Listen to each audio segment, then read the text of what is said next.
Gold has been doing great in recent years. Do you still want to invest in a gold rally for 2025? In this video, I'll show you 5 gold stocks that I personally bought as a momentum play. What's going on with gold? Gold has risen sharply from 2015 up to today. That's actually a return of about 160%. And just in the period from the beginning of January 2020 up to now, it's gone up by 25%.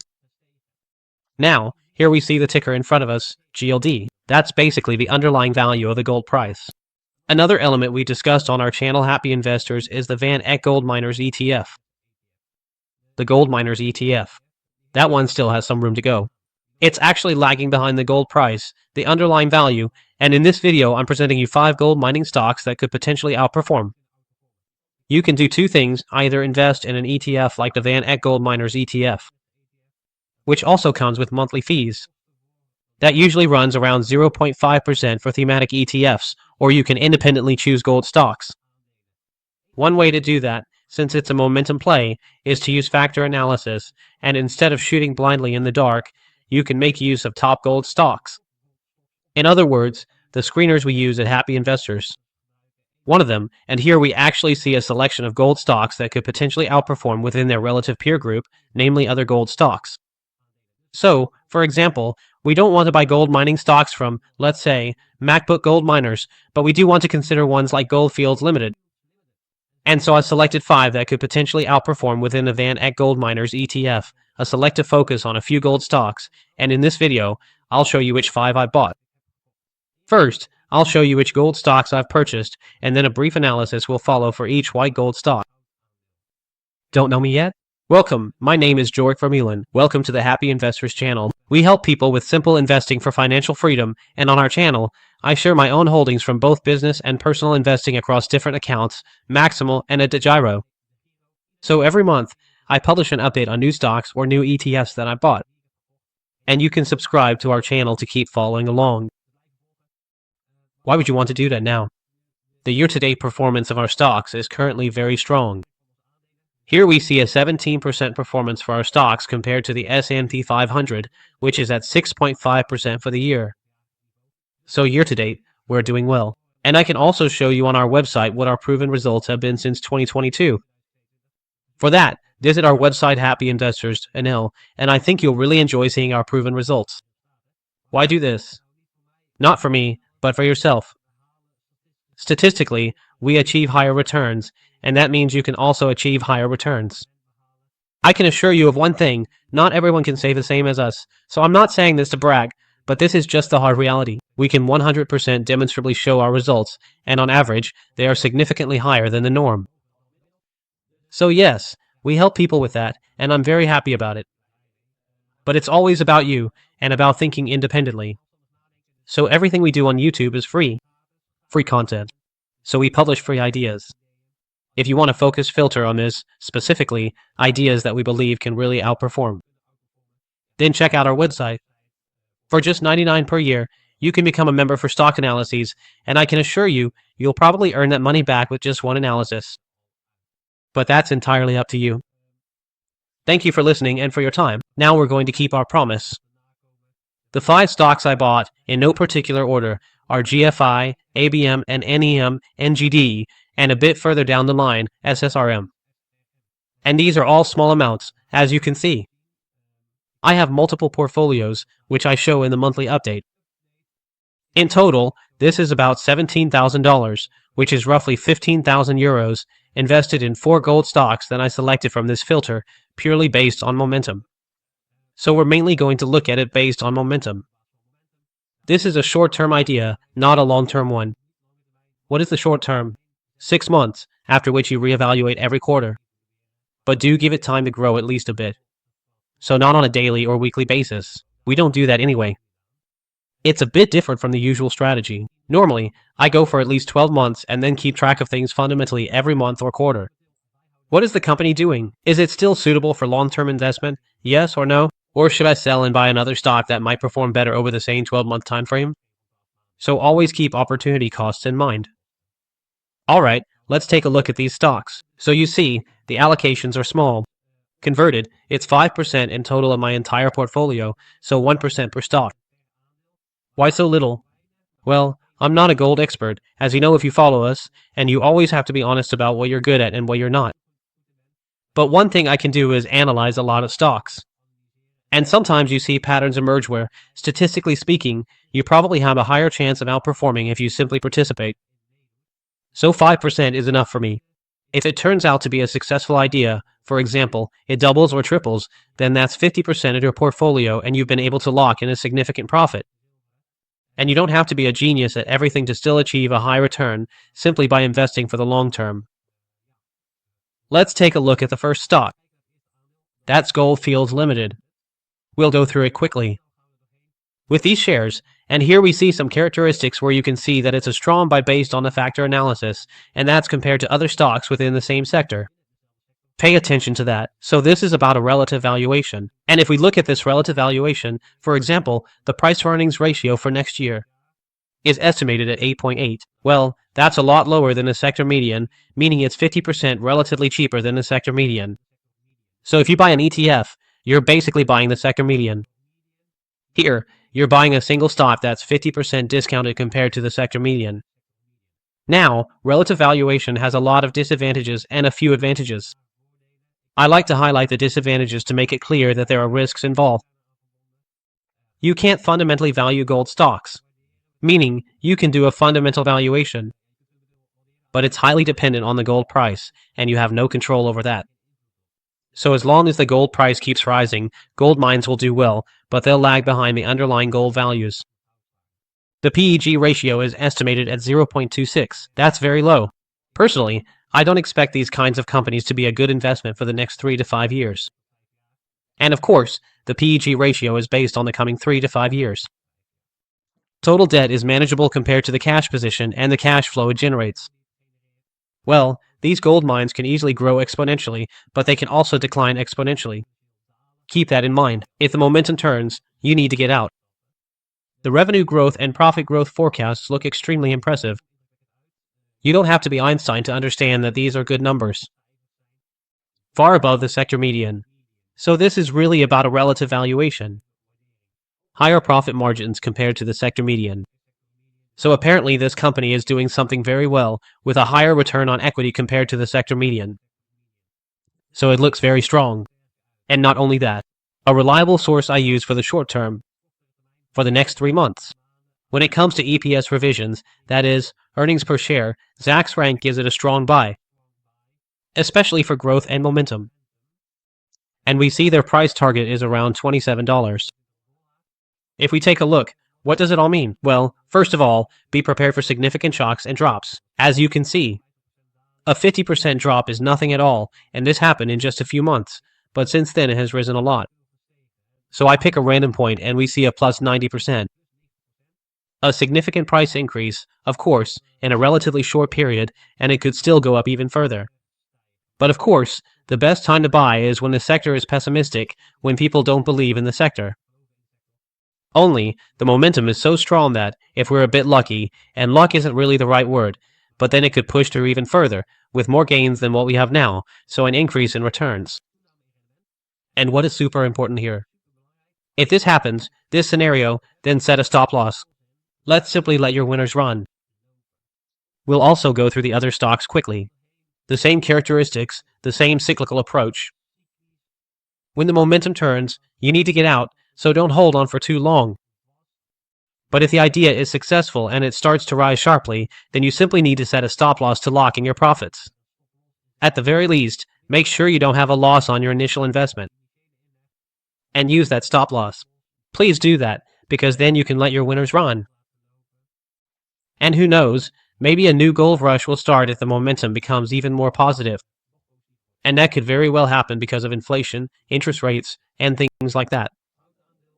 Gold stock New Gold with the ticker NDD, also buying very strongly compared to the sector median. The price-to-earnings ratio for next year is estimated at about 11.6. Other factors, however, are quite a bit higher, like price to sales. Pay attention to that. On the other hand, price to cash flow is actually much more positive than the sector median. Huge growth is expected, especially an EBIT growth of 150% and EPS growth of 120%. Massive growth numbers. High expectations often don't come true, so that's always a risk. Its profitability is also strong compared to the sector median, so that's a big plus for New Gold. Here too, this stock gets a buy signal from Zacks Rank. Yesterday it was still a strong buy, so a number 1. Now it has dropped back a bit, with a price target of 5.5 compared to the current price of $9. But the stock has already risen a lot, actually since 2023. So in a year and a half, it has gone up fivefold, 400%. But unlike gold fields that we saw in other examples of gold miners, this stock could, purely based on technical analysis and momentum, possibly keep rising even further. There is indeed possibly a resistance level around this price level and that of 5.8. But that's all just eyeballing it with charts. And here it simply comes down to one thing: the momentum needs to continue based on the statistically strong ranking. In other words, it looks so good that if the growth is achieved and the expectations are met, then this is one of the better gold stocks. Then the momentum will keep rising, because demand will keep increasing until it becomes highly overvalued. That will probably be somewhere around here, in a big spike, which could mean that another return is achieved, maybe even rising above 100%. But then, of course, you're really talking about luck. So again, the same applies here: set a stop loss.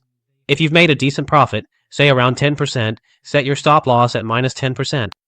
That might be a bit too tight. Minus 20% is better, but at least this way you let the winners run and you can't make a loss on this short-term investment. IT company SSR Mining might even be at the very start of its growth curve. It could be very interesting, but maybe there's a bit less certainty when it comes to the company and its development. The PE ratio for next year is estimated at 8.6. The extremely low PEG ratio probably isn't accurate. Keep in mind that there are always cyclical movements. What's interesting is that the price-to-sales ratio is okay and the price-to-book ratio is fairly low. The price-to-sales ratio is also attractive for next year. This has to do with high expectations for profit growth. There's a projected growth of 95% for next year. EPS growth of more than 80% is expected. You get the idea. Of course, extreme expectations or extreme turning points can lead to extreme results. Part of that is already priced in, but maybe not all of it. And the key word here is maybe. Profit margins still need to improve, so that's actually a positive thing that could increase. Take a closer look at the company. Very interesting, as always, for all the stocks we're quickly showing here now. You need to go to investor relations yourself and do thorough research. Look into management strategy and those kinds of things, and really see to what extent that's possible with these kinds of companies, how they can position themselves for the future. So, Extra is giving it a hold waiting. The price target for 2026 is significantly higher than the current price. A doubling? After the dip in March, because then they had poor results and the whole market had dropped, it has recovered strongly, up about 200% in just a few months. Sorry, actually in a year. That's really bizarre, but it could push even further. If it just reaches the last peak, that's still about an 80% increase. Again, here, this is purely about technical analysis, so the momentum is very strong. Looking at the relative valuation, it could be that this is one of the better winners among the selection of gold stocks, the way we're approaching it in this video. I find minerals interesting because, besides gold, it also has copper. Or actually, I should say it the other way around, mainly copper and gold. There are a number of interesting projects underway in Hot B Minerals under the ticker HBM. At first sight, the valuation might seem a bit on the high side, but the price-to-earnings ratio for next year is estimated at 14. That's still a 25% discount compared to the sector median. Of course, it's a somewhat larger company with a market value of around $4 billion. Not extremely large, but definitely not a junior. A number of interesting characteristics. For some reason, it gets a D+ based on the valuation rating. Probably because the dividend yield isn't attractive, but if you look at the valuation across the board, it's still cheap, while the growth is actually stronger compared to others. So, EBIT growth of 30% is much higher than the sector median. The profit figures look okay, quite solid actually. And here you also have a bit of diversification with copper as well. That's interesting. Maybe a strong buy based on the Zacks Rank quarterly revision numbers. Current price is $11. Target price is set at $12. I don't really see this as a long-term investment anyway, because there will definitely be some ups and downs. Just in the past year alone, the stock has dropped by about 30% twice. but now the last resistance line has been broken. Of course, I'm summarizing it all very quickly, but it seems like the momentum could recover. And of course, this is happening based on fundamental news. In other words, an increase driven by profit growth. So, Hotby Minerals is also interesting. However, all these stocks are interesting for, I think, only a very small allocation, because if things go wrong, you only lose a small part of your money, and if it works out, like with copper, for example, it could actually be a long-term investment due to all the developments with electricity, artificial intelligence, and energy demand. In that case, Hotby Minerals could very well be a long-term outperformer. Only time will tell. So use a stop loss to limit your losses. And finally, I chose Newmont Corporation with the ticker NEM. This one is more well-known. It's one of the bigger ones, with a market value of $66 billion. One advantage of larger companies is that they can create economies of scale. On the other hand, a bit of a downside is that I actually prefer investing in smaller stocks because those can grow exponentially fast. But that doesn't always have to be the case. The valuation actually looks pretty decent for Newmont, with a forward price-to-earnings ratio of 12 for next year, which is significantly lower than the sector median. Other figures are also okay. Price to sales is really a bit on the high side, though. Nothing else noteworthy. Growth numbers look good, even though it's a large company. ETFs estimate for next year is plus 40%. Free cash flow increase of 250%. That would be extremely good. I'm curious to see if that will actually happen. Profit margins are very high. That's a positive. Much higher than the sector median. That might also show some relative strength of this company. They indicate a strong buy. Their price target is actually quite interesting. Not so much in the short term, because that's not too impressive. That's about plus 15%, but mainly for 2026 and 2027, and that does mean a significant upside of around 50% or more. We see that the price line is far below the EPS graph. That's actually really good, by the way. I'm going through this very quickly. This video isn't really suited for in-depth fundamental analysis. I prefer to do that with companies where you can examine the business strategy over the long term. I find that much more interesting. But Newmont is getting a bit closer, since this is a bigger company. Yeah, and here you also see a number of reasons to buy, like the major projects they're working on in Australia and things like that. It's just that I'm not an expert in gold, and I'm being completely honest about that. But that's totally fine. This is really about a different kind of game, a different way of investing. Namely, based on factor analysis, and momentum is clear. Gold has had quite a boost, everyone can see that. So the question, of course, is if the outlook is good, whether we can still ride along with that a bit. And that's honestly just a bit of playing around too. Investing should be fun. Keep in mind that if you invest in things you don't fully understand, the risk level goes up. That's why I personally chose only about 5%. And if it rises to, say, around 40% or even much more, which could happen during a gold rush, yeah, then it's obviously really fun and you just set a stop loss, and at some point the momentum fades. Everyone can see that happening, it's just a trend, and then you simply take your profit and move on with more serious investments. Namely, long-term investing in high-quality companies following the principles of Warren Buffett. In other words, margin of safety plus long-term growth, where you buy at a price below intrinsic value for the long run. That's more secure, but occasionally playing a bit with, for example, the rally is interesting. So, see this more as just inspiration for further research, but absolutely not as investment advice. And keep in mind that investing always carries risks of losing money, especially when it comes to gold stocks. In 2022, the stock was still quite high, and by 2024 it had dropped by 60%. So this is definitely a scenario that could happen. Time will tell.